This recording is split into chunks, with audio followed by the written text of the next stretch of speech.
O jardim, gente, ele é composto de vários materiais. Podem ser de placas, as placas são esses tapetes verdes aqui, que ela tem essa gradezinha aqui atrás. Ele te possibilita cortar essas placas, se você precisa, chegou no acabamento, no final você pode cortar os pedacinhos, né? Mas por que que a gente pinta, gente, uma estrutura de verde? Para que a gente não utilize o fundo todo de placa verde, né? Então, quais que são os segredos, né, para deixar o jardim bonito e encantador também? Você não precisa preencher ele todo de placa, você pode colocar placas em determinados pontos e depois você vai fazendo composições com outros elementos. Essa placa que eu uso aqui, ela tem uma folhinha redondinha maravilhosa, né, gente? Linda! Então, ela é diferente, tá? Outra questão, quando você vai fazer a montagem do jardim vertical e você vai fazer a composição, para ele ficar lindo, bonito, não é simplesmente você pegar as placas de jardins, então vou ter ela verdinha, vou ter ela mais avançada. Tem lugares, gente, que nós podemos avançar mais com a placa, então tem placas que elas são bem rasteirinhas, é tipo um tapetinho assim, que nem essa aqui. Agora tem placas que elas têm mais volumetria, então tem as samambaias, avenquinhas, que elas têm uma mistura de elementos, então elas avançam um pouquinho mais. Então, cuidado também com a circulação que você vai colocar ali para não avançar tanto. Sempre quando você solicitar e fizer um orçamento para o cliente e você vai montar um jardim vertical, você tem que fazer um briefing com ele. O que que é o briefing? Solicitar, pedir para ele qual o tipo de material que ele gosta. Então, eu sempre digo aqui o exemplo mais comum, que é a samambaia, né? Que é, o cliente vai falar, Cris, eu não gosto de samambaia, né? Não gosto de determinados tons. Essa aqui, gente, é uma samambaia que ela é toque real, tá? Bem linda. Cris, eu não gosto de samambaia na composição do meu jardim. E você não vai montar o jardim com samambaia, é óbvio, né, gente? Porque o cliente já te relatou que ele não gosta. Então, sempre cuidar e fazer esse briefing, esse questionamento. Eu não gosto de avenca, eu não gosto de pendentes caídos, eu gosto de... deixa eu pensar aqui, eu gosto de costela de Adão, eu gosto de era no meu jardim vertical, eu gosto de folhas largas. Então, sempre perguntar para o cliente qual o gosto dele e não montar no seu gosto, porque você pode frustrar e deixar o seu cliente insatisfeito. Por isso que o jardim, você consegue faturar tanto, porque ele é um trabalho manual e artesanal, né? Então, você vai montando o jardim personalizado para o seu cliente e cada jardim é único. Outro segredo, gente, para você montar um jardim para ele ficar bonito é dar movimento para o jardim vertical, tá? Movimento. O que que é movimento do jardim vertical, gente?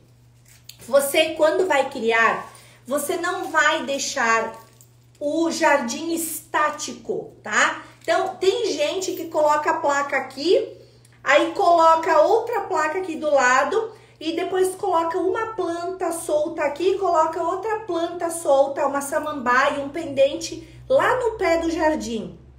Não, gente, não façam isso.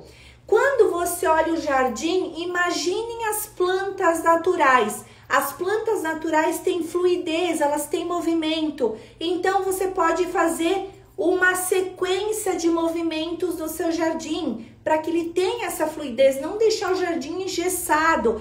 E muito interessante também que algumas pessoas erram, elas colocam um ponto de cor, porque você pode colocar pontos de cor no jardim, mas elas colocam um ponto de cor aqui, colocam outro aqui e colocam outro aqui.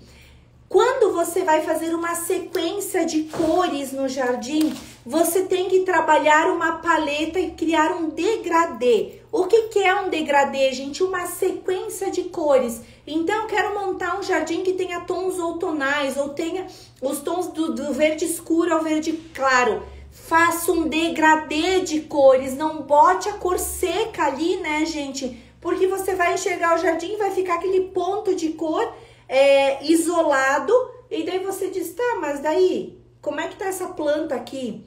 Então faça isso, e esse degradê faz com que o jardim fique o que? Harmônico visualmente. Então você cria uma harmonia visual e não uma poluição. Então você coloca uma plantinha aqui, uma média embaixo, uma clarinha em cima, em outra embaixo.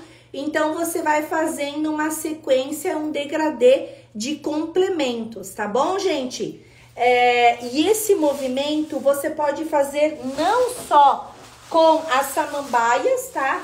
Mas você pode fazer também com folhas. Então, eu separei essas folhas aqui. Nada impede, gente, que você faça montagens, né, de folhas aqui para dar movimento. Então, você vai fazendo sequências aqui de movimento no seu jardim para ele criar uma harmonia. Olha só que bacana, né? Então, você faz uma sobreposição.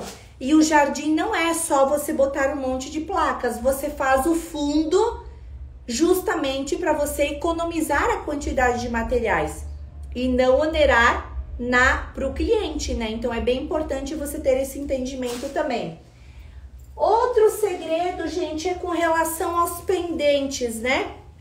Toda vez que você coloca pendentes, quanto maiores os pendentes forem, principalmente para jardins grandes, mais você ganha em questão de volumetria e de metragem quadrada. Porque quando você vai calcular o jardim, você calcula por metro quadrado. Então, você faz a medida da largura versus o comprimento. Então, você vai compor o jardim vertical, você vai medir todas essa metragem quadrada para chegar, gente, na medida e na quantidade de elementos que você vai compor o jardim, certo? Então, Cris, eu quero colocar... Olha aqui, ó, gente, essa outra placa que ela é mais acinzentada. Essa aqui tem mais volume que eu tava falando pra você. Então, você pode compor jardins, olha, fazendo tonalidades diferentes de cores, mas sempre pensando no volume, nas medidas que você vai fazer pra ele, né? Então, tem peças, tem elementos. Eu adoro mostrar esse alecrim, gente. Esse alecrim eu uso pra caramba nas montagens de jardins verticais, porque ele dá bastante volume. Então, ele tem 1,30 m de comprimento. Então, ele tem um custo-benefício maravilhoso. E eu consigo ganhar em largura e eu consigo ganhar em comprimento. E ele também dá um movimento muito interessante. Então, eu consigo fazer sobreposições. E onde vai os pendentes, eu não preciso ficar botando placa embaixo de tudo. E aí você vai ganhando o que? Esse movimento. E o bacana, gente, desses pendentes é que eles não avançam muito. É diferente da samambaia. Porque, gente, é bem interessante a gente dar aquele espaço da moldura. Agora eu vou explicar para vocês. E não deixar ela fixa, né? Porque tem samambaias que elas têm o caule, aqui o cabo bem grosso e comprido. Então, esse cabo aqui, muitas vezes você não consegue cortar ele até o final. E você precisa colocar ele dentro da moldura. Então, quando você tem aquele avanço de 4 a 5 centímetros, você consegue fixar a haste por dentro, né? Fazendo com que ela entre e fique bem firme na montagem do seu jardim.